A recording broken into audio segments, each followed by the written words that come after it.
قہوہ خانے نہایت کثرت سے ہیں۔ میرے تخمینے میں 4-5 ہزار سے کم نہ ہوں گے۔ بعض نہایت عظیم الشان ہیں جن کی عمارتیں شاہی محل معلوم ہوتی ہیں۔ قہوہ خانوں میں ہمیشہ ہر قسم کے شربت اور چائے و قہوہ وغیرہ مہیا رہتا ہے۔ اکثر قہوہ خانے دریا کے ساحل پر اور بعض عین دریا میں ہیں جن کے لیے لکڑی کا پل بنا ہوا ہے۔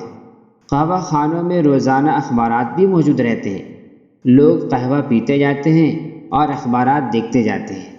قسطنطنیہ بلکہ ان تمام ممالک میں قہوہ خانے ضروریات زندگی میں محسوب ہیں۔ میرے عرب احباب جب مجھ سے سنتے تھے کہ ہندوستان میں اس کا رواج نہیں تو تعجب سے کہتے تھے باعث تسلل، یعنی وہاں لوگ جی کیوں کر بہلاتے ہیں۔ ان ملکوں میں دوستوں کے ملنے جلنے اور گرمی صحبت کے موقع یہی قہوہ خانے ہیں۔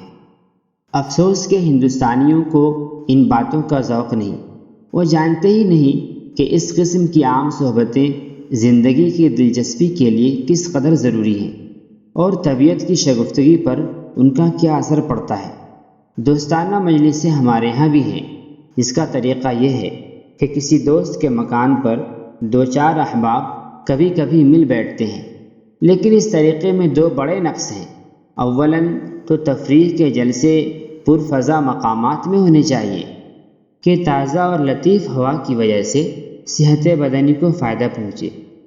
دوسری سخت خرابی یہ ہے کہ چونکہ یہ جلسے پرائیویٹ جلسے ہوتے ہیں، اس لیے ان میں غیبت، شکایت اور اس قسم کی لغویات کے سوا اور کوئی تذکرہ نہیں ہوتا، بخلاف قہوہ خانوں کے جہاں مجمع عام کی وجہ سے اس قسم کی باتوں کا موقع نہیں مل سکتا۔ قسطنطنیہ اور مصر میں ہمیشہ شام کے وقت دوستوں کے ساتھ قہوہ خانوں میں بیٹھا کرتا تھا، لیکن میں نے کبھی اس قسم کے تذکرے نہیں سنے۔ تفریح اور بزلہ سنجی کے سوا وہاں کوئی ذکر نہیں ہوتا تھا اور نہ ہو سکتا تھا۔